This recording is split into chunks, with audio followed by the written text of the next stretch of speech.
diets don't work. Diets don't work because it's resistance. They don't work. Diets don't work. The only thing that works is really wanting to feel good and eating what you really want to eat. And it just so happens being that the food you really want to eat is food that serves the well-being of your body. That's the only way it works. If you have to force yourself, if you have to count calories, if you have to, be like, okay, I can't eat this and blah, blah, blah, blah, blah, blah, you're never going to be really healthy. You might be slightly healthier than you were, when you give up certain foods. But everything you give up, everything's a balance. Right? So a lot of people, they go on a diet and then they actually become more stressed. And stress is even worse than bad food. So you're like, I can eat stuff like this whenever I want to. I can eat this stuff whenever I want and I'm fine. Because I'm alchemizing it. I'm in a state of connection. I'm in a state of well-being, period. I'm in a state of love. I've done experiments. I've eaten just donuts and coffee for 2 weeks straight. Only donuts and coffee for 2 weeks straight. I was still fine. I didn't gain a single pound. I didn't get sick. I felt a little differently. I slept a little bit more. I wasn't as active. But I was still fine. Because I was doing it from an empowered state. I was wanting to do it. I was wanting to do it. So it was actually serving me. It was serving me. And that's where the real power is. So, the practicality of what I was just talking about is that real nutrition, right? You don't need vitamins, you don't need supplements, you don't need any of that stuff. You can take it if you want, but it'll never be as good, ever. It'll never be as good as real food. You can't make something better in a lab. You can't than what nature grows. Nature is divine intelligence manifest. And it doesn't matter whether you believe in God or Krishna or whatever. Even if you believe, science proves, right? You look at nature and you'll see things like the Fibonacci sequence. It's in everything. You'll see things like the golden ratio. It's in everything. These are mathematical formulas that show up in patterns in nature. It's all over. It's everywhere. It's everywhere. If you start to research it, you'll see it. The hurricane spiral, right? It's in the Fibonacci sequence, and that same sequence is playing out in the leaves on the tree. All of nature, that same sequence. It's divine math, it's perfect balance. Right? Look at every single animal on Earth and compare the strength of those animals to humans. Humans are so weak. Think about a horse. They're one of the biggest, strongest, beautiful, mammals that are on the earth. And all they eat is grass.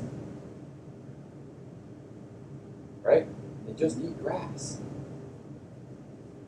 See, the thing is that they're only eating. They have no desire to eat anything that doesn't benefit them. Why would they? It's a human dysfunction. It's a really weird thing that we do. We want things that aren't good for us. Why do we do that? Why do we want things that aren't good for us? It's so crazy. It's totally dysfunctional. Right? So to me, the question isn't, is this food good or bad? And should I eat it or should I not eat it? To me, the real question is if I thought something was bad for me, why would I partake in that? Why would I do that? It's like most people wouldn't do it, but, like taking a razor blade and slicing your skin open. Most people wouldn't do that because they think, well, that's, it's not good for me. It would hurt. But there's really very little difference between that and eating something that you know is bad for you, that you think is bad for you, and doing it anyways. Like, that's just self-abuse. Right? So, really, within your own time, within your own process of being alive, maybe make a note of a couple of these things. And just ask yourself every now and then, reflect upon the things that you eat. Reflect upon the things that you do on a daily basis that you don't think are good for you. And really just sort of meditate on that a little bit and be like, why? Why would I do something that I don't think is good for me? Because most people have self-loathing, they have unworthiness, they have all sorts of real, dysfunctional core energetics, consciousness, conditioning from growing up in this very abusive world. It's a very dysfunctional world. And it's in the subconscious, it's in the unconscious, because most of it was developed as children. From the way we were treated in school, the way we were treated by our parents. So, to me, that's where all the real power is. And that's where I really like to go. But it's a real deep, dark place. And so, you have to really want to go there. You have to be really ready to go there. I can't force you, to go there. You have to really go there. So, the practical aspect about the food, the real nutrition, it's in real food. So, if you want real nutrition, you've got to either grow your own food, or you have to get it from somebody who is. The organic stuff at Whole Foods, it's not real food either. It's grown by the same corporations that are growing the non-organic food. They're just growing it with different chemicals that are labeled organic. It's still all fertilizer-based. They're still using fertilizers as the basis for growth. And it's just like steroids. It's the same thing as steroids. A guy that's lifting weights and taking steroids, his muscles get real big, but his body collapses. He ages really fast. His bones break down, his muscles break down. If you look at a man that took steroids for 10 years, if they can even do it for that long, right when they're in their 50s, they look like way, way, way older than that. Their body's broken down, they can't even walk anymore, their backs, it's not natural. Right? So when you eat food that's grown with fertilizers, it's the same thing. They grow big, but they're void of that deep, rich life force, that deep, rich nutritional value. And science can prove this too. There's all sorts of different energetic image monitoring cameras and systems that exist, and they take photos of food from a grocery store and food from a homegrown garden, and the energetic readings. It's like aura photos and things like that.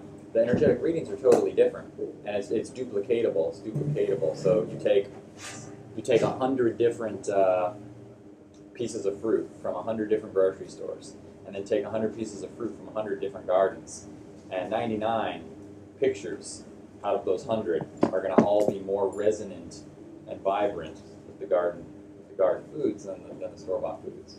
You can research all of this stuff. It's all available. It's all there, but you have to look. You have to see it. So, real food is where the real nutrition is. It's where the real life force is. And supplements can't ever get close to that. They can supplement it. Maybe it's better than nothing, but it's not the ultimate. It's not the ultimate answer. So real food, and it's hard to find these days. It's real hard to find, and that's why I have such a huge food production system. Because I want real food, and number two, I don't want to depend upon a system that is designed for the control of people. 98% of all the calories consumed in the United States is grown by corporate crops. Which means that if the economy collapses, most of that food disappears, or two, if they choose to, they can put the prices at whatever level they want. And most of those corporations are all almost the same corporations, corporate conglomerates. It's all designed that way. It's diabolical genius is what it is. So, real food. And just a little side note, supporting real food is one of the keys to the real solutions of this world.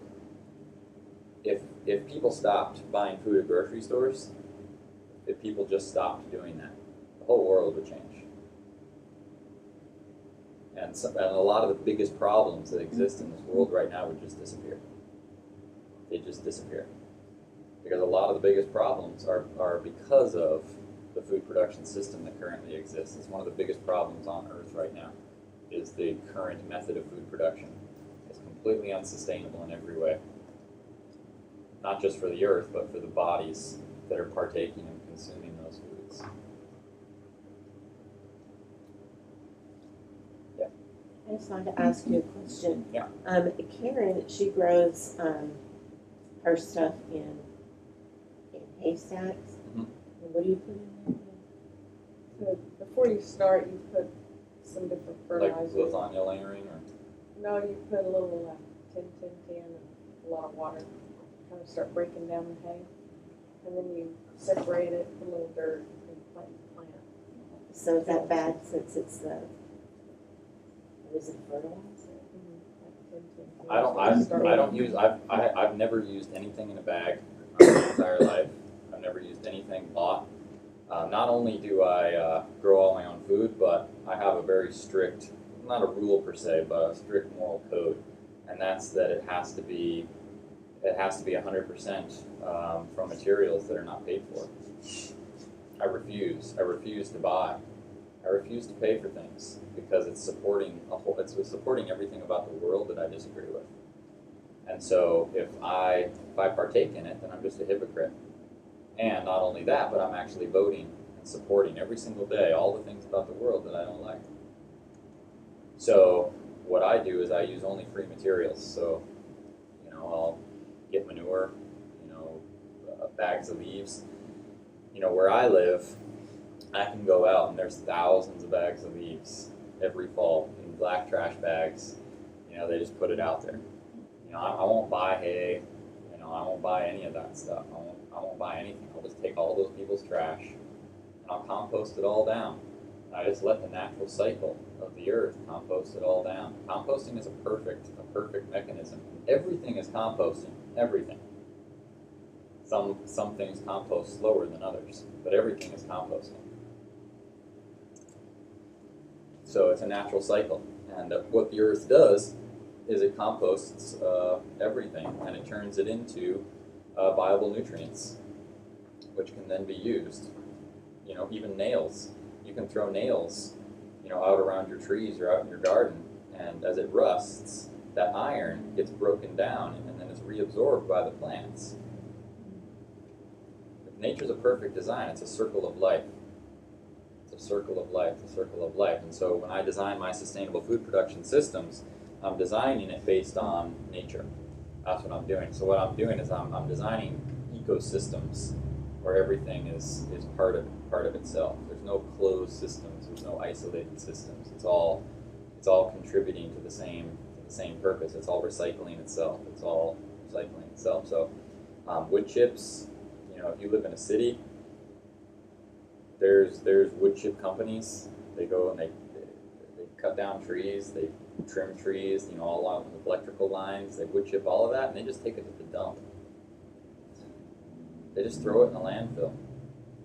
So not only am I not supporting the system that I disagree with, but I'm also actually saving stuff from the landfill, and I'm saving my own money, which means that either one, I have more money, or two, I just don't even have to work. And I haven't had a job since I was 17 years old. I haven't worked for somebody. I haven't taken orders since I was 17 years old. I haven't put on a uniform. Haven't got up to an alarm clock. It's all part of this really amazing thing. And that's what you really begin to realize is that it's all part of a whole. Just like the garden, there's many facets to a garden. Life is the same way.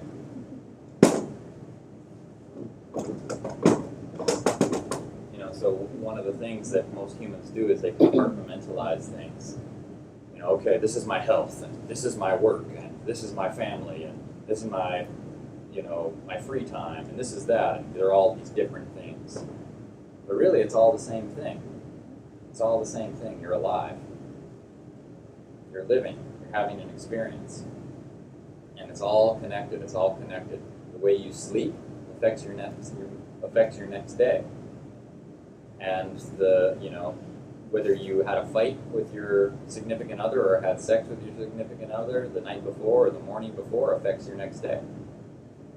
It's all connected, it's all connected, it's all connected. And so if we don't really look at life as a holistic whole, we're going to always have these unconscious, these subconscious problems that we're not really aware of because we're trying to deal with this one little thing. I gotta fix this. I gotta fix this, without looking at this. So it's like I said, if you go on a diet, but then you're more stressed because you're on that diet, it's not helping at all. It's actually worse.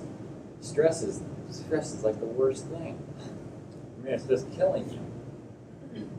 It's just killing you, and it doesn't even feel good. At least when you eat some pizza and a beer or whatever, at least it feels good. Whereas stress, it's killing you and it doesn't feel good. Breath. So this little analogy I like to point out for people is, think about how long you can go without food. Most people haven't gone very long without food, but if you had to, you could go weeks without food, and you'd still be alive if you had water. Right? How long can you go without water? Depends on how hot it is, depends on what you're doing. Maybe days. But how long can you go without breathing? Right? So the breath is really important. And most of the time, if you talk to a doctor or other health experts, they don't even mention breathing. They mention your diet, they mention supplements, they mention vitamins, they mention pharmaceuticals, they mention surgery. They mention exercise, they mention all sorts of things, but they don't even talk about breathing. But if you look at the analogy that I just showed you, you actually realize that breathing is way more important than any of those things. Way more important. So what that means is that the influence over your breath on your life is quite potentially the most significant physical aspect of your physical experience.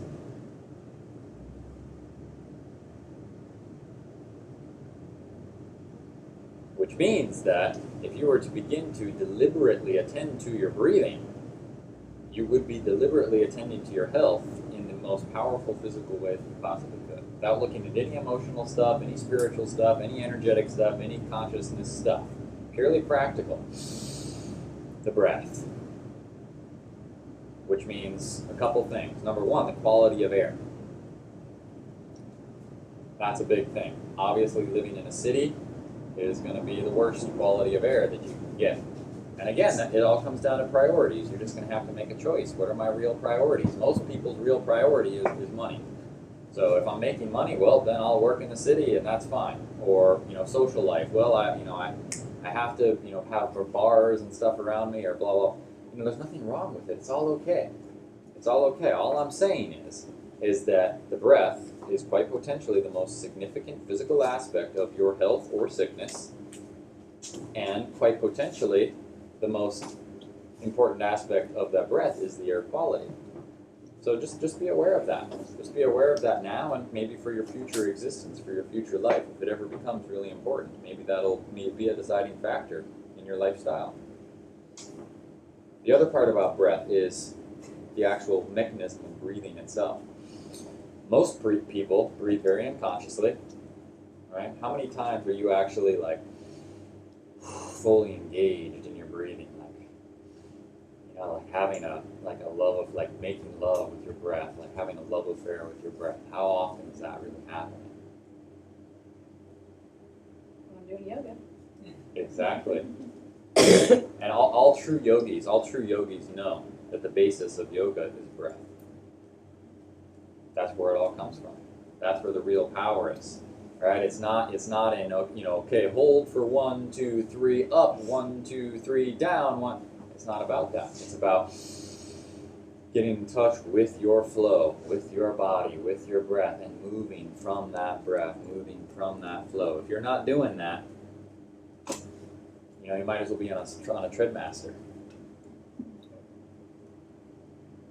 It's true. It's just mechanical movement. It can only do so much. So breathing is really powerful. It's really important.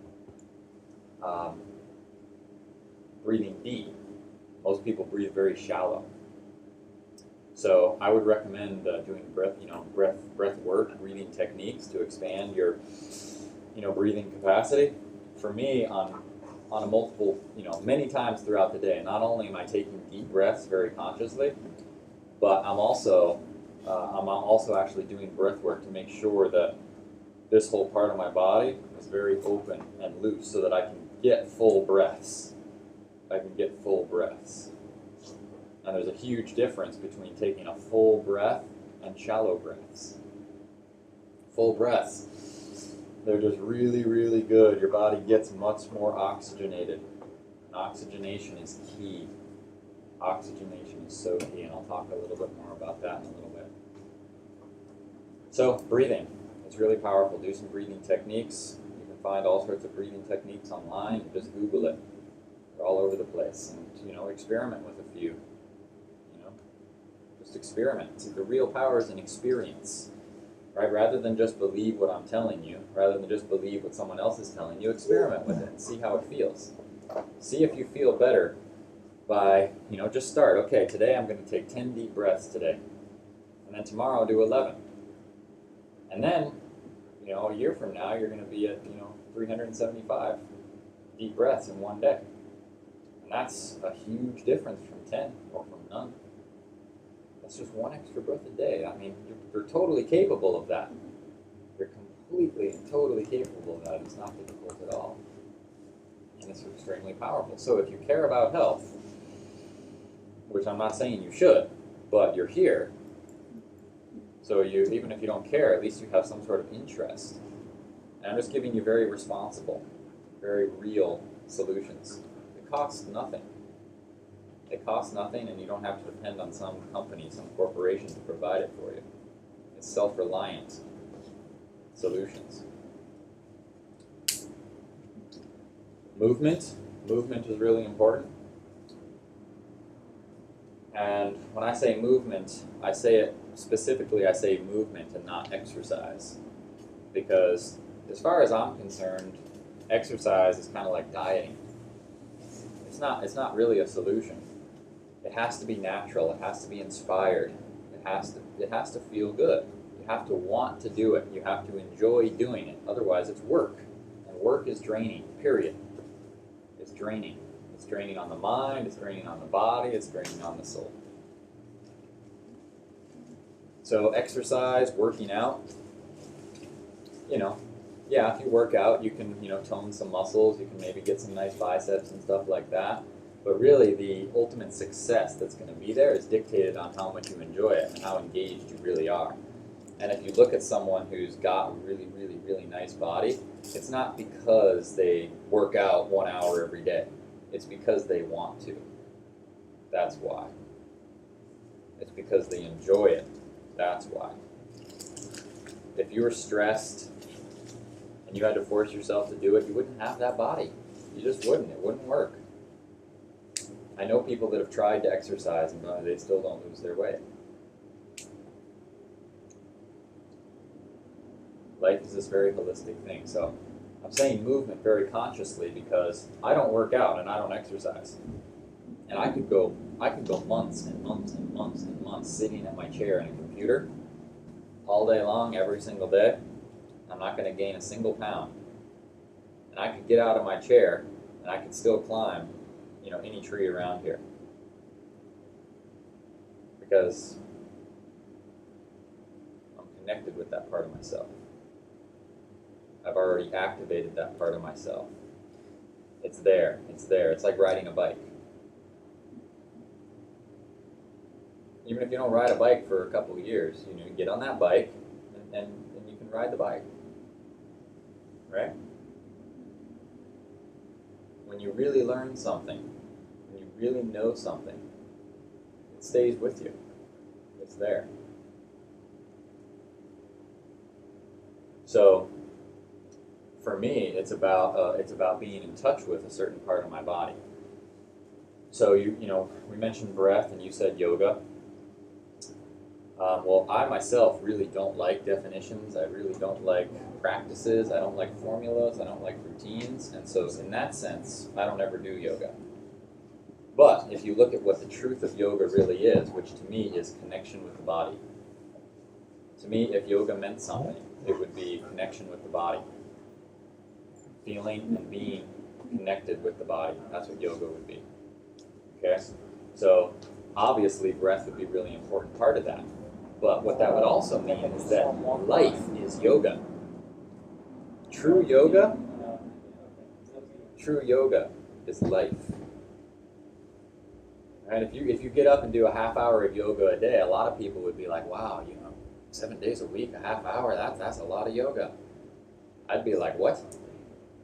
Half hour? Like, what are you doing with the rest of your day? I mean, seriously. I mean, just like really consider that. If we know that yoga is so healthy and so good for us, why are we only doing it a half hour a day? Now, I'm not suggesting that we, are on a mat, 12 hours a day, up, dog, down dog, up, dog, down dog. What I'm saying is that the way you sit, the way you stand, the way you walk, the way you lie down before you go to sleep, you're connected with your body. You're feeling your body. Right? Like, I'm a master body worker. Right? I don't call myself a massage therapist because I don't have any license, because I'm not going to go to some class and listen to some unconscious person give me some formula and routine for what they call massage. Right? I'm going to connect with the all-powerful, all-knowing, infinite wisdom of the universe, and I'm going to touch you. And I'm going to touch you in a way that you've never been touched in your entire life. And I will find spots. I've never found a single person. I can poke you and you'll feel like I'm poking you with a knife. And you don't even know it's there until I touch it. You're just like, oh yeah, I'm fine. And then I'm like, oh my God! It's there. It's there. It's there right now and you don't even know it because you're unconscious. That's why.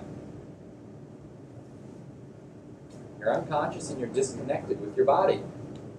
More so than some people and less so than others.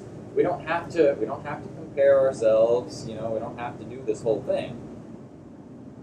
But the truth is that if you don't feel it right now and I touch it and then I show you it's there, it means it's been there the whole time and you didn't know it was there, which means you're unconscious. Very simple. Right? And I could find spots like that in your feet, in your calves, in your thighs, in your butt, in your abdomen, in your arm, in your wrist, in your hand, in your neck, in your head. There's not a single part of your body I couldn't touch and have you feel like I was poking you with a knife or a hot metal poker. Serious pain. They call it trigger point therapy.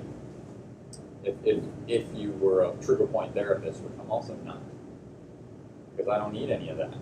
Because I can just look at somebody's body and I know where I can touch them. I don't even need anything more than that. And it's there. And I can prove it to you if you wanted to. Or some trigger point therapist could also probably prove it to you if you wanted to. Just, have that experience. You could potentially do it to yourself if you knew what you were doing. It's there. So my whole point is that it's unconsciousness. So ideally, we begin to practice a new form of yoga. Right? And this is a really good opportunity to look at that because we're at a yoga festival. Right? So what is yoga even? Well, again, like I said, my perception is connection with the body. That's what I would call yoga. And so to me, if I have a body and I'm here on this earth, then to me that means that every moment of my life I'm connected with my body. To me, anything else is a disgrace. To me, anything else is blasphemy. It's a sin. It's forsaking this opportunity. It's forsaking this temple. It's forsaking this experience. We're here for a reason. We're not just here randomly. We're not just here by chance. All right, we came here for a reason. And you are, whether you know it or not, you're much more than your body. Way more. You're not even your body.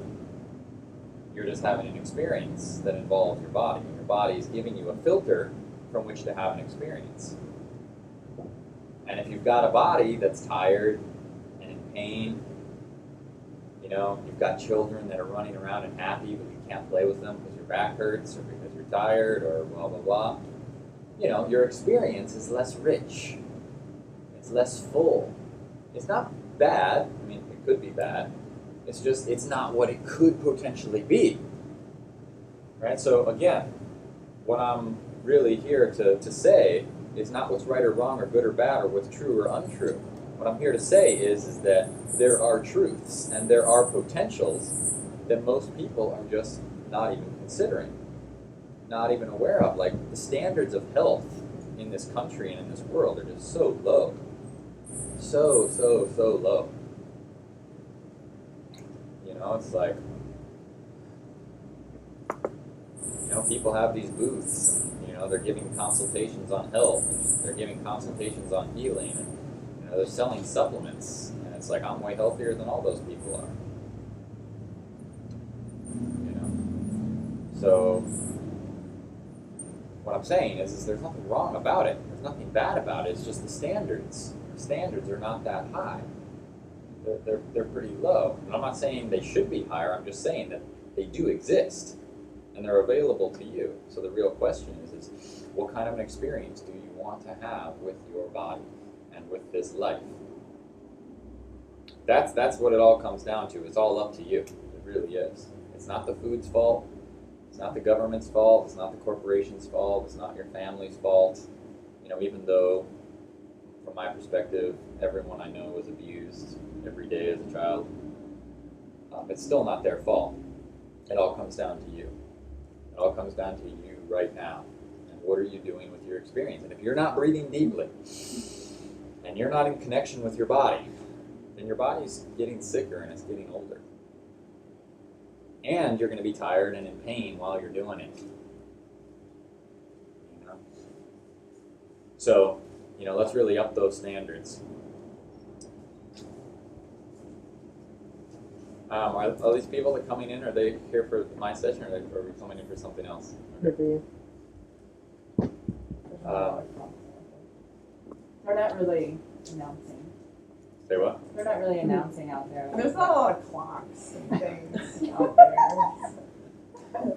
Well, there is a scheduled time slot, and what that means is that I'll have to leave. You know, whether you guys want me to or not, or whether I want to or not. If this is booked for somebody else at another time, and they'll probably show up unless they don't.